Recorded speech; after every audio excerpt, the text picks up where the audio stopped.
bienvenue à ces premiers numéros de la page rétrospective du mois de juillet 2023 qui reçoit pour vous Monsieur Bombamba Marcel, cadre du PPRD et communicateur du parti cher au sénateur à vie Joseph Kabila, à qui nous disons bienvenue Monsieur Marcel pour la énième fois. Merci beaucoup, cher journaliste Ali Malé, comme nous vous appelons. Et vous savez, parfois, on se pose des questions. Est-ce qu'il est aussi congolais? C'est vrai. Voilà. Bon, c'est normal. La lutte est permise à quiconque. Évidemment. Bon. Nous vous reconnaissons comme congolais. En tout cas, merci encore une fois pour l'opportunité. Mais à vous de vous remercier par rapport à la disponibilité, par rapport au temps que vous nous accordez. Je l'ai dit au début de la présentation, vous êtes l'un des communicateurs du PPRD. Comment va les partis après la série des réquisitions, s'il ne faut pas parler d'une réquisition? D'abord, il faudrait retenir quelque chose de très important. Le PPRD est un parti qui tire aussi ses origines de la libération, pour ne pas parler la rébellion. Donc, nous sommes... c'est là qu'ils sont venus libérer le Congo et par après nous serons transformés en politique, en parti politique. Et les perquisitions, déjà, il faudrait parler dans l'entrée de jeu. Ça ne nous fait pas peur.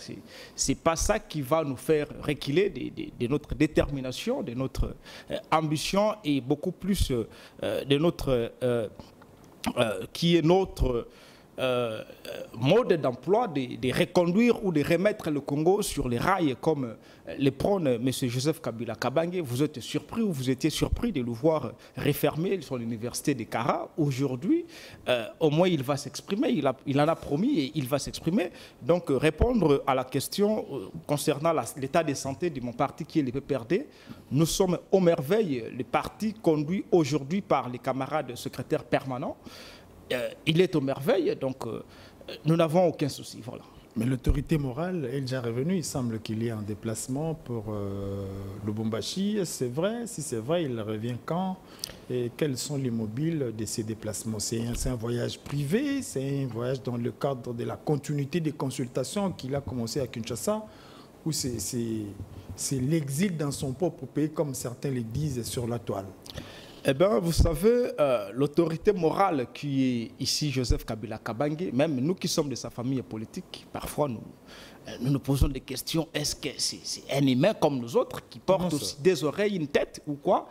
C'est un phénomène. Donc, quand vous le voyez retourner à l'intérieur du pays, ça prouve à suffisance qu'il est citoyen libre, il n'a pas de problème avec la justice, il n'a pas de problème avec les Congolais. Par contre, les Congolais sont bel et bien déterminés de le voir revenir encore au pouvoir comme nous l'attendions, parce qu'il faudrait souligner quelque chose de très important ici. Vous croyez? Nous qui sommes, bien évidemment, nous qui sommes du PPRD, jusque-là, nous n'avions pas encore accédé à la magistrature suprême, telle qu'imaginée certains autres Congolais. Bon, ils sont libres d'imaginer de la façon, parce que le PPRD n'a jamais présenté une candidature à la magistrature suprême et gagné les élections. Nous l'avions tenté avec les camarades Emmanuel Ramazan Chader, qui est le permanent, ça n'a pas pu.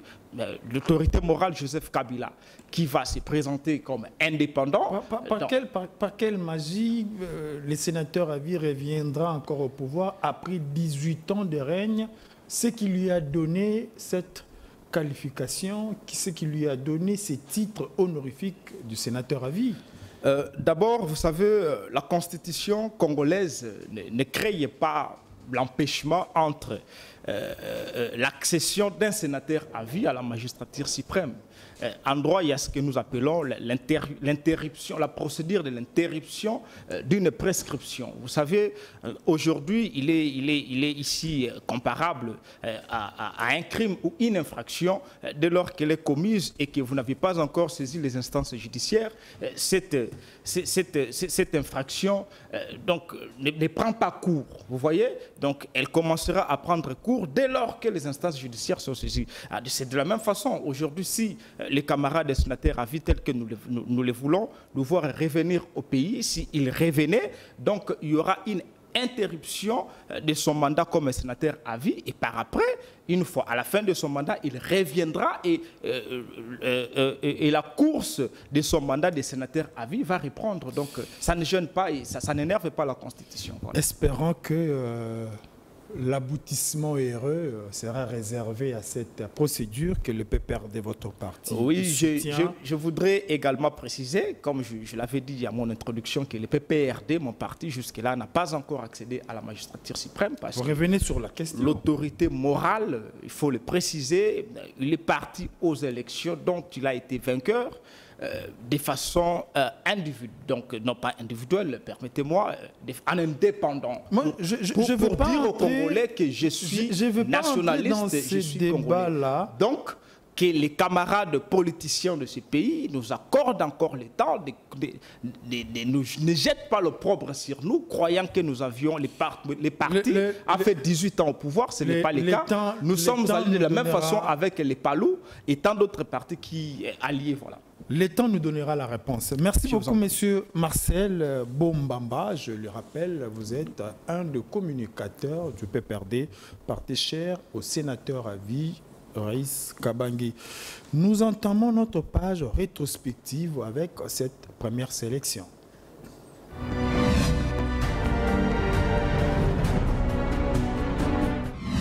Mes chers compatriotes, au défi permanent de la préservation de la liberté chèrement acquise, nous devons inlassablement associer celui de la poursuite de la noble et grandiose œuvre qu'est la bataille pour le développement économique et social de notre pays, de manière à mériter ainsi le rêve et les sacrifices consentis par nos pères de l'indépendance. C'est seulement à cette condition que les générations futures pourront à leur tour être fiers de l'héritage que nous leur aurons légué. Cependant, laissez-moi vous dire que j'ai pleinement conscience de votre perplexité au regard de la baisse du pouvoir d'achat, surtout celui des plus démunis, dont les conséquences, bien que prévisibles sur le panier de la ménagère, se veulent pour certains difficilement surmontables. Les performances enregistrées au niveau des recettes intérieures, grâce à une évolution favorable des prix de produits de base et à la numérisation du processus de recouvrement, n'ont pas été suffisamment ressentis à cause du contexte économique mondial et de la situation sécuritaire à l'est de notre pays. En effet, l'enlisement de la guerre en Ukraine, d'une part, a occasionné la hausse des prix mondiaux des commodités et des matières premières, de l'énergie et des produits de première nécessité, entraînant ainsi des pressions inflationnistes dans le pays et même au sein des économies les plus robustes du monde. Et d'autre part, la guerre à l'est du pays a provoqué une augmentation significative du volume des dépenses exceptionnelles dans le domaine de la sécurité en vue de garantir notre intégrité territoriale. Cependant, les perspectives à court et moyen terme demeurent favorables et stables.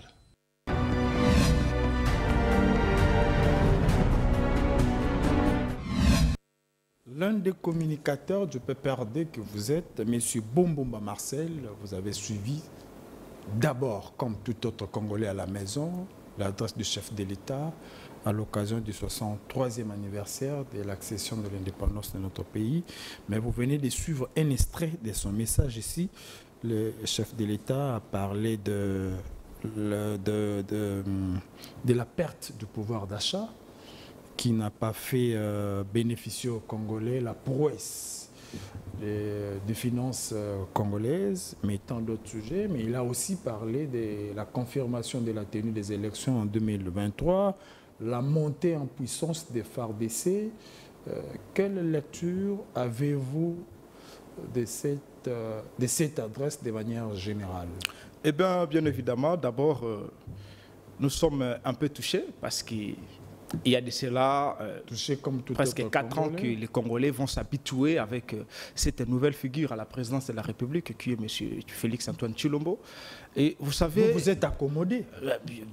Excusez-moi, s'il vous plaît.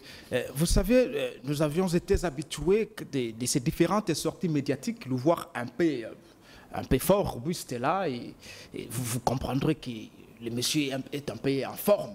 Mais cette fois-ci, c'est les messages. Déjà, faisons la lecture sur la personne de M. Félix-Antoine Tshilombo. Vous allez vous rendre compte que le monsieur semble perdre un peu certaines carrures. Donc, je ne les retrouve pas dans sa peau ancienne. Donc, comment ça? C'est la preuve à suffisance. C'est un chef de l'État, c'est un Félix Tshisekedi. Non. Tshilombo posé. Si vous pouvez aller même sur Internet pour ne pas bloquer ici l'émission, vous allez vous rendre compte que sa personne, elle a perdu un peu. Et qu'est-ce que vous voulez dire par là? Carrière. Donc, c'est là, nous qui sommes opposants, nous qui sommes également politiciens et scientifiques, donc ça démontre un peu que nous avançons vers un avenir un peu flou, un peu dangereux, et ça ne me promet pas du tout. Ça n'était que sur la forme. Parlons fond maintenant. Parlons fond. Entendre M. Félix Antoine, le président chef de l'État, parler sur la perte ou reconnaître la perte du pouvoir d'achat, du panier de la ménagère.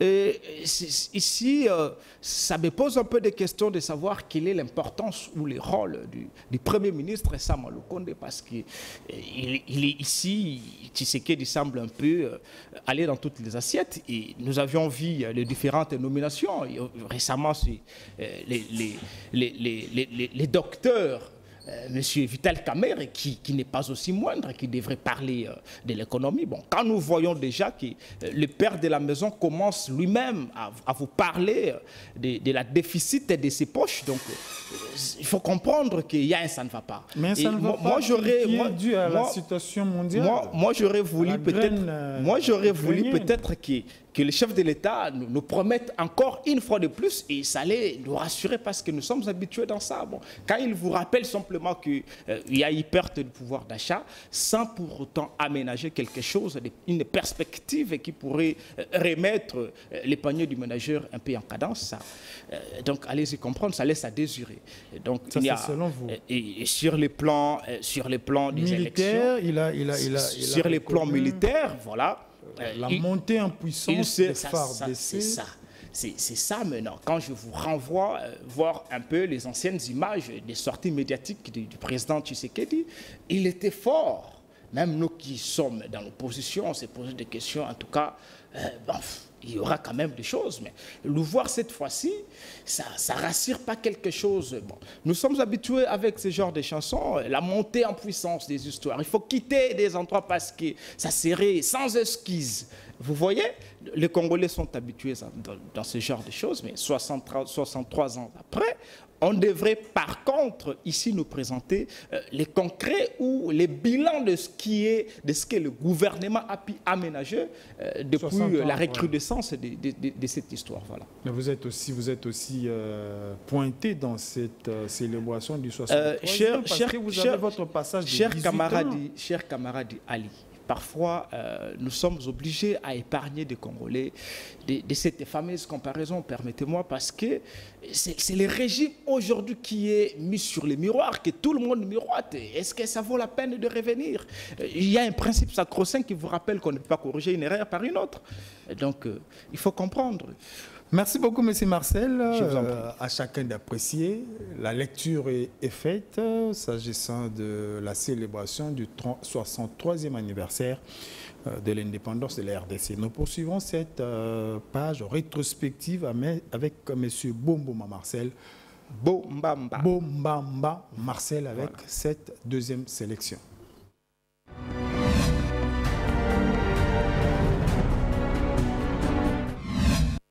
Ce sommet intervient après les travaux préparatoires des experts et ministres des pays membres de ces organisations régionales et sous-régionales sur le schéma à adopter pour le retour de la paix dans l'est de la RDC.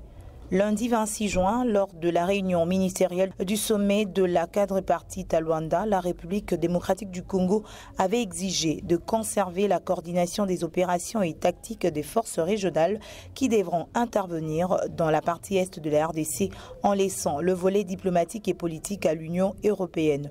Cette position de la RDC a été donnée par le vice-premier ministre, ministre des Affaires étrangères Christophe Lutundula, celui de la Défense Jean-Pierre Bemba et le ministre d'État en charge de l'intégration régionale, Moussa Nyamwisi. Le communiqué final précisera si cette position de la RDC a été prise en compte. Les chefs d'État présents au sommet auront aussi un moment de discussion avant l'adoption du communiqué final qui devra présenter le chronogramme des étapes à suivre pour le retour de la paix en RDC. Ce sommet, sous l'égide de l'Union africaine avec l'accompagnement des Nations unies, a pour but de coordonner et harmoniser toutes les réponses régionales pour des résultats concrets sur le terrain. Le président de la RDC, Félix-Antoine Tshisekedi, est arrivé ce mardi à Luanda pour participer à ce sommet CEAC, SADC, CIRGL et EAC sur la situation sécuritaire dans l'est de la RDC. Outre les chefs d'État congolais, président en exercice de la SADC, plusieurs de ses collègues africains prendront aussi part à ces assises.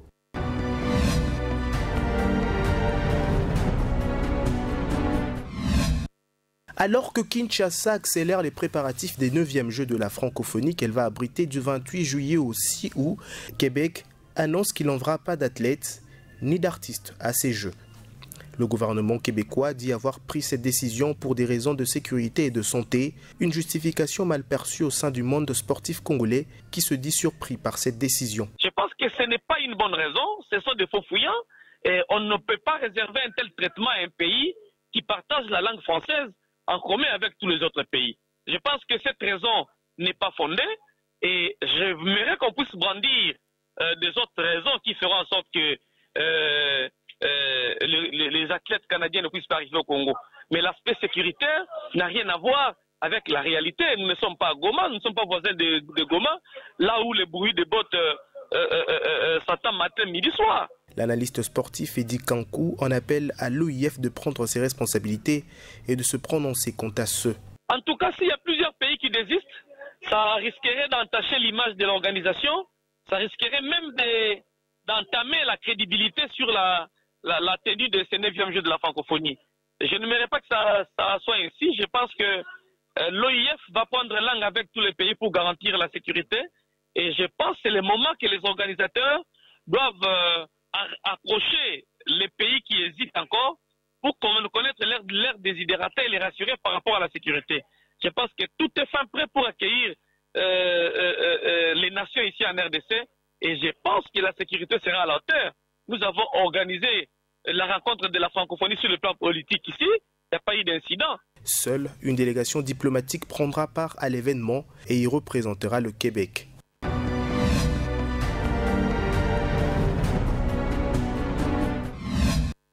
Vous avez suivi tour à tour le premier reportage sur les sommets quadripartites de Luanda, mais également le deuxième sur la position tranchée du Québec par rapport à sa participation au 8e jeu. Je préfère commencer par le premier reportage.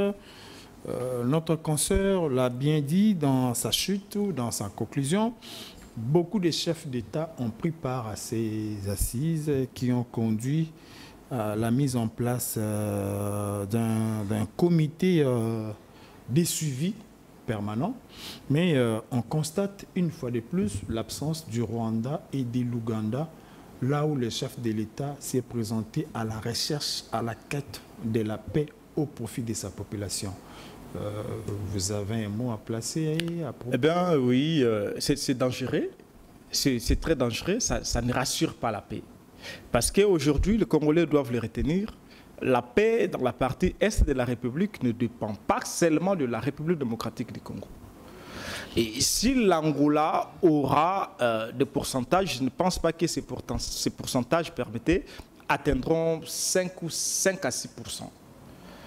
Mais vous allez vous rendre compte que le Rwanda pourrait en avoir 60, l'Ougandais 40, le Kenya peut-être 30.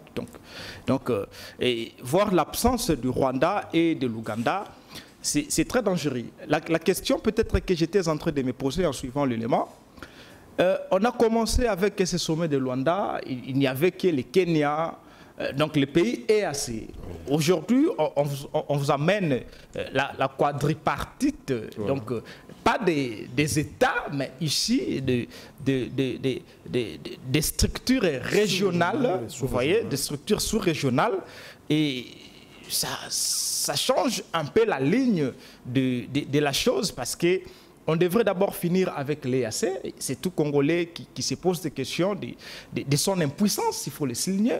Et récemment, nous venons d'assister à un spectacle entre le chef de l'État kenyan et celui congolais. Il y a eu des attaques du côté des Roto. Le Roto n'a pas marché mot pour dire carrément que rien ne marche avec le régime en place. Bon, Kinshasa a fait la sourde oreille, et par après on va vous ramener dans la quadripartite pendant que vous n'avez pas encore fini avec cela avec qui vous aviez commencé, et donc ça ne me rassure pas quelque chose. Mais ça doit être quoi la solution selon vous, suite à l'absence du Rwanda et de l'Ouganda?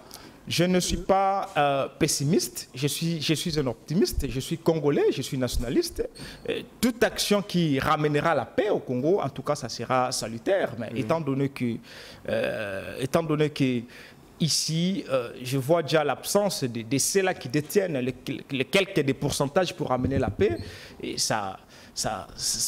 ça ne me donne pas le plaisir de dire qu'il y a une réussite diplomatique, mais par contre, je vois un échec diplomatique. Ça aurait été quoi la réaction? Ça aurait été quoi la décision à la place? Le PPRD à la place de la RDC, à la place du chef de l'État, Félix Tshisekedi. Mon parti devrait ici référer ces liens diplomatiques. Voilà. Parce que ça accuse à suffisance qu'il y a déjà un échec sur le plan diplomatique. Vous n'avez pas réussi avec l'EAC, il y a un ça va pas là-bas, et il faut faire encore recours avec les quelques autres plateformes sous-régionaux, et peut-être qu'à travers elles ou à travers eux, vous aurez solution. En tout cas, la lecture que j'ai fait dessus, ça n'est qu'un échec de la diplomatie congolaise. Voilà. Mais il semble que sur le plan interne et pratique, les chefs de l'État s'organisent un tout petit peu, s'organisent de mieux en mieux pour empêcher l'agression rwandaise de continuer son aventure. Mais ça ne part pas d'aujourd'hui. Ça ne part pas d'aujourd'hui. Vous savez, depuis que le Congo a existé, je suis de génération 80. Je suis de génération 80. Je n'ai jamais vécu Paul Kagame au Congo. Je n'ai jamais vécu Paul Kagame au Congo. Même pendant les 32 ans de Mobutu, je n'ai pas vu, bon, bien qu'il était à la rébellion. Vous n'avez jamais vu Kagame au Congo. Mouzé est venu, je n'ai pas vu Paul Kagame. Nous avions passé, tel que vous le disiez, 18 ans au pouvoir. Mais Kagame il n'a pas pris part à la prestation de serment de Kabila le Père. Non, on n'a pas ramené Paul Kagame ici au Congo. C'est l'UDPS qui est venu avec Paul Kagame. C'est l'UDPS qui a sanctifier M. Paul Kagame à travers les ovations dont le DJ Kabouya a pu mettre la musique au plaisir des Rwandais au stade des Martyrs. Voilà. Vous appelez un secrétaire général d'un parti présidentiel. Mais bien évidemment, il a joué au stade des Martyrs en qualité. Poursuivons avec cette sélection du mardi 27 juin.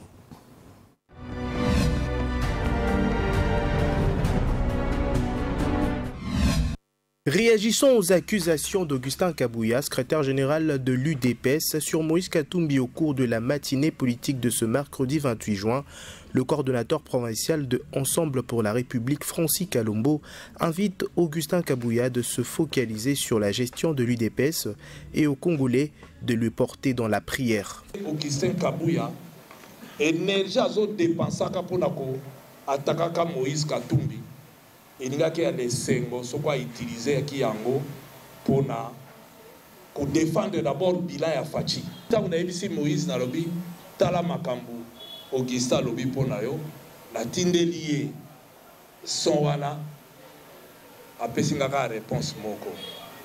Alobi Nangaï, pour répondre, au contraire, pour prier pour Naye.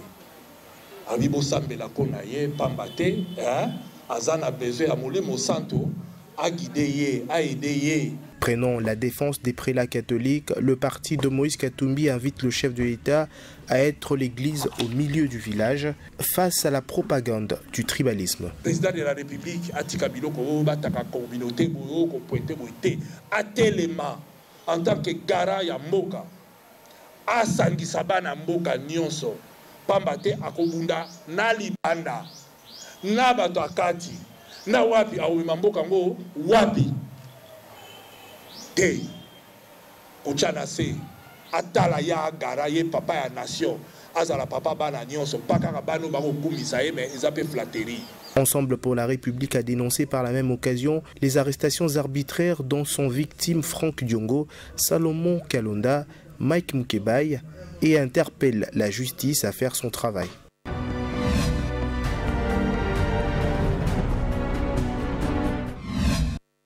L'UDPS se désolidarise de la Cinco et invite l'église à être au milieu du village. Pour Diabaza, cadre de cette formation politique, l'heure doit être à l'unité et non à alimenter les flammes du tribalisme qui s'observent au sein de l'église. L'église doit être au milieu des Congolais, au milieu. Donc accompagner tous les Congolais de la même manière, même si ce Congolais-là faisait de la politique. Et parlant du tribalisme au sein de l'église, nous l'avons vécu, où la Senko est en train de refuser Denis Kadima pour la simple bonne raison qu'il était Moulouba, prétextant qu'il est de la même province que le chef de l'État.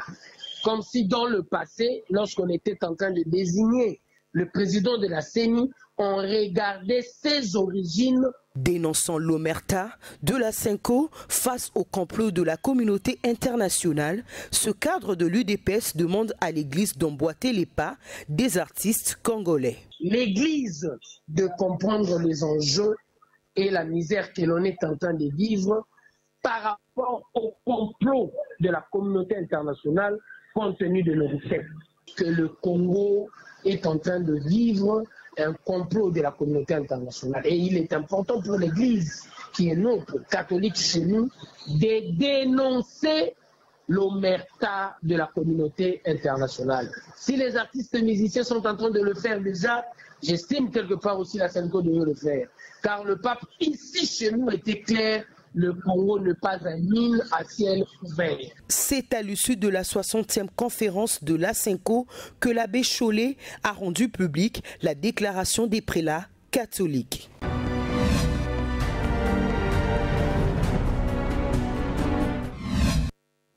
Avant d'analyser les deux reportages, je pose une question. Peut-être c'est connu, mais je la pose quand même. Le PPRD est de quelle tendance? Au milieu du village, du centre, de l'opposition ou du pouvoir, comme ils l'ont commencé avec Tshisekedi?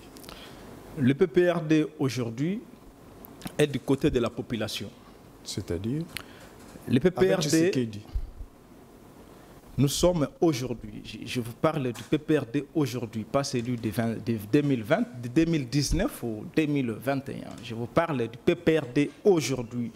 Notre position, vous pouvez bien la lire sur les dispositions de l'article 64 de la population, donc, qui donne le pouvoir au peuple congolais de barrer la route à tout individu qui chercherait à prendre le pouvoir par la force. Donc le PPRD est du côté de la population. Merci beaucoup, M. Marcel, de nous rappeler que le PPRD, votre parti, votre très cher parti, est du côté de la population.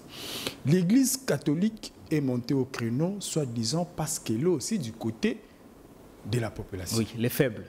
Mais apparemment, Moïse Katumbi est pointé, il a réagi par le canal de ses lieutenants, mais la position de l'Église catholique n'a pas été soutenue par le PPRD, qui fait partie aussi de ceux qui soutiennent la population. Pourquoi?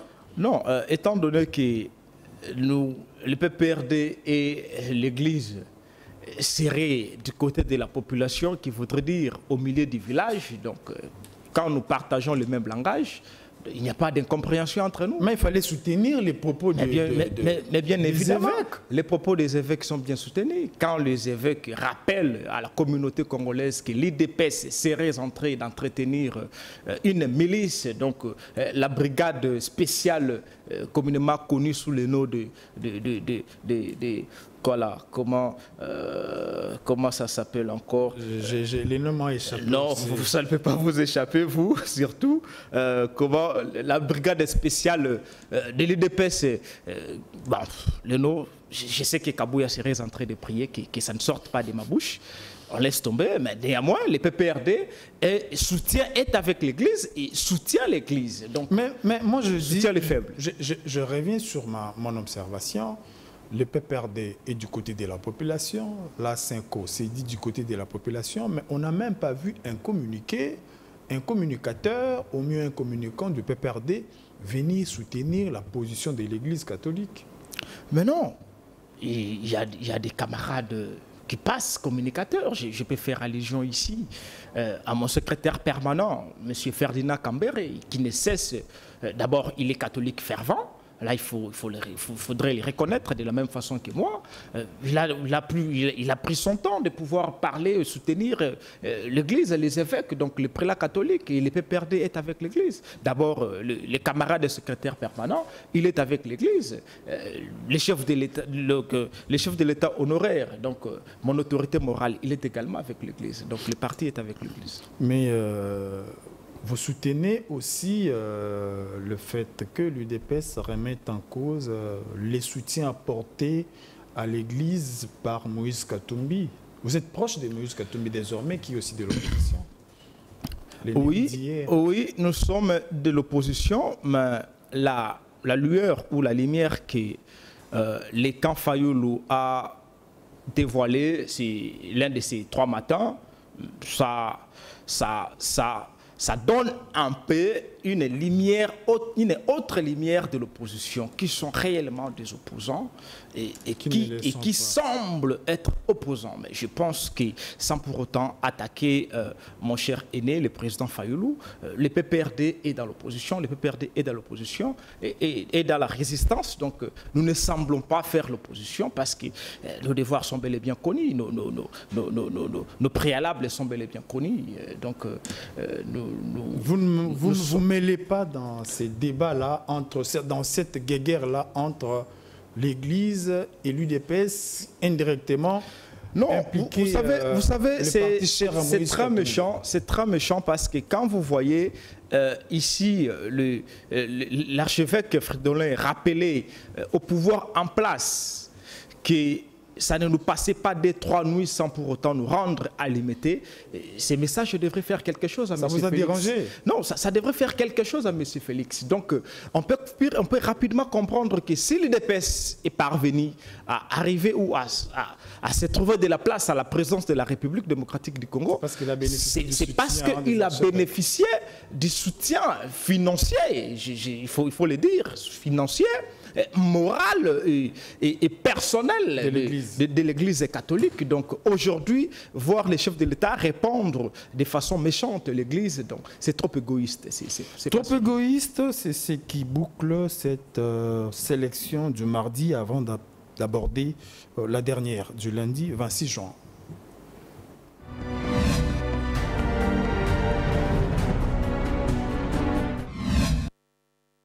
Oui, j'étais à Lemba, ça c'est pour le compte de la circonscription de Moamba.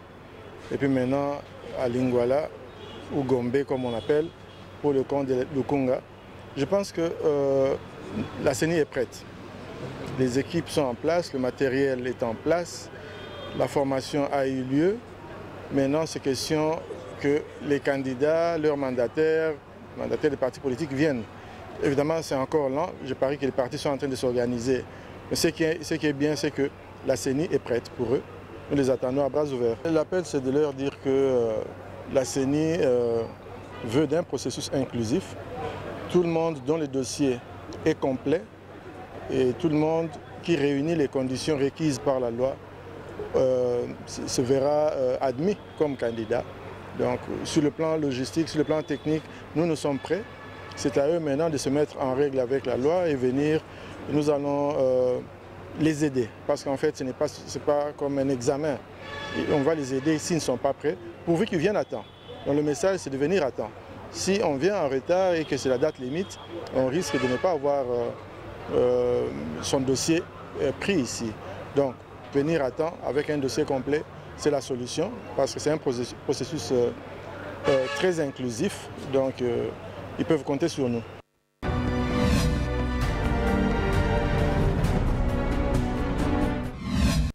Monsieur Bombamba Marcel, vous avez suivi. Lundi 25 juin, c'était l'ouverture des différents bureaux de traitement et de réception des candidatures des députés nationaux. Mais le dimanche déjà, le 25, c'était la convocation de l'électorat.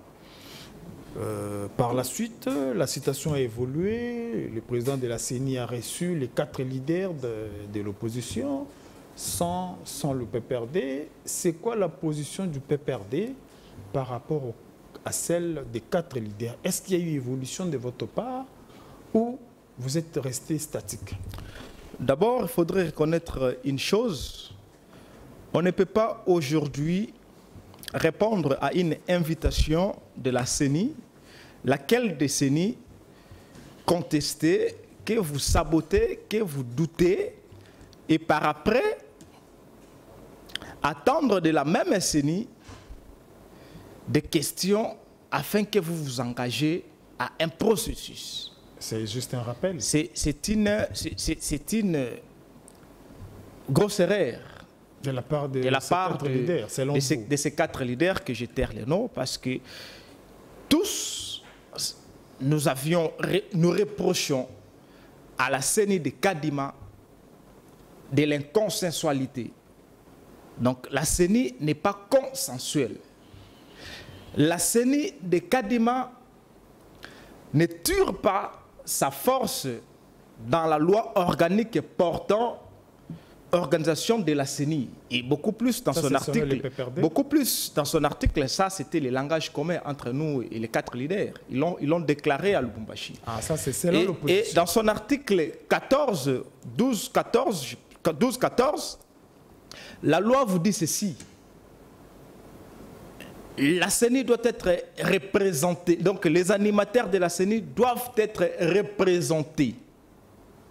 Et jusque-là, nous qui sommes dans l'opposition, mon parti cher, le PPRD, nous n'avions jamais délégué qui que ce soit. Donc la CENI doit être représentative. Voilà, la CENI doit être représentative. Oui.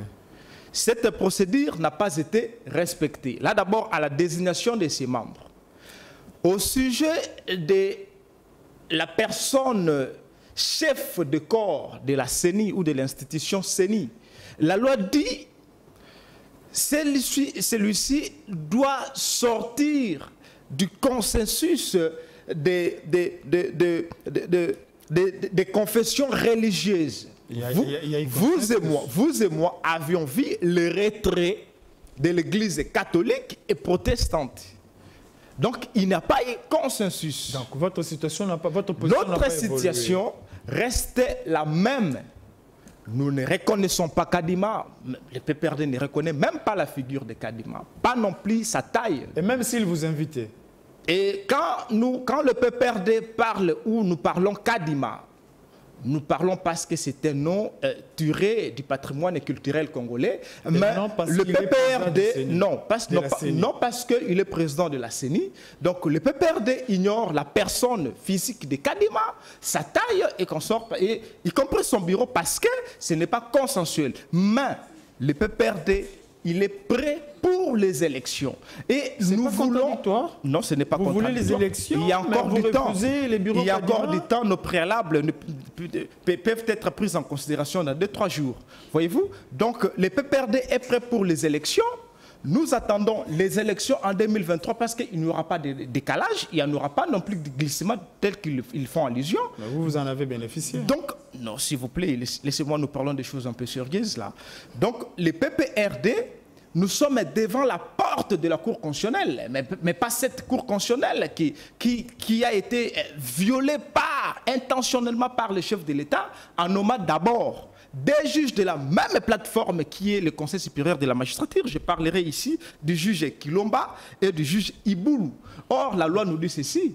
Les plateformes je prends les parlements réunis en congrès, l'institution présidence de la République, également le Conseil supérieur de la magistrature. Donc, les trois devraient sortir par là. Mais ici, lors du tirage au sort, et ça devrait avoir lieu en 2021, c'est ce qu'a ignoré Tshisekedi. Donc c'est en 2020, avant même le délai, il va nommer des juges en violant intentionnellement la Constitution. Pire encore, il va aller prendre des juges de la même obédience. Donc la position du PPRD au sujet des élections qui seraient séquestrées par M. Kadima reste catégorique. Mais je pose une question, on termine par là, nous courons déjà derrière les temps. Quand vous refusez les élections aujourd'hui, vous vous dites quoi? Parce que ce n'est pas une première. L'UDPS a fait ça, il est resté dans l'opposition. Votre position va changer quoi en une minute? Parce que c'est déjà la fin. Oui, merci beaucoup. Je pense qu'il faut rester dans le contexte au risque de se retrouver dans les prétextes.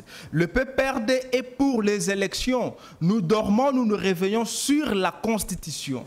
Donc pour nous, les élections ou rien. Nous préparons nos bases jour et nuit. Moi là, je serai candidat. Député national à l'Équateur dans mon territoire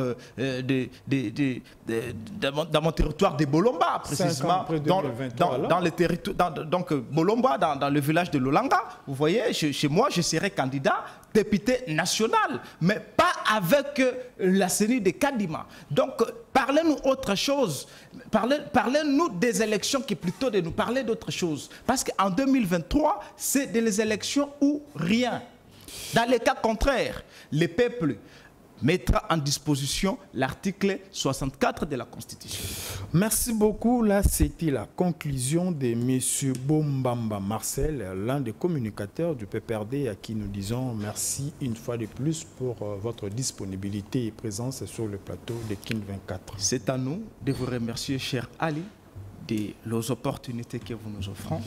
Vraiment, nous nous inclinons par devant vous. Merci. Merci beaucoup à vous tous qui avez choisi le reflet de Kinshasa. Merci à la grande équipe de la page rétrospective. Retrouvez-nous lundi à 6h30. En attendant, restez branchés.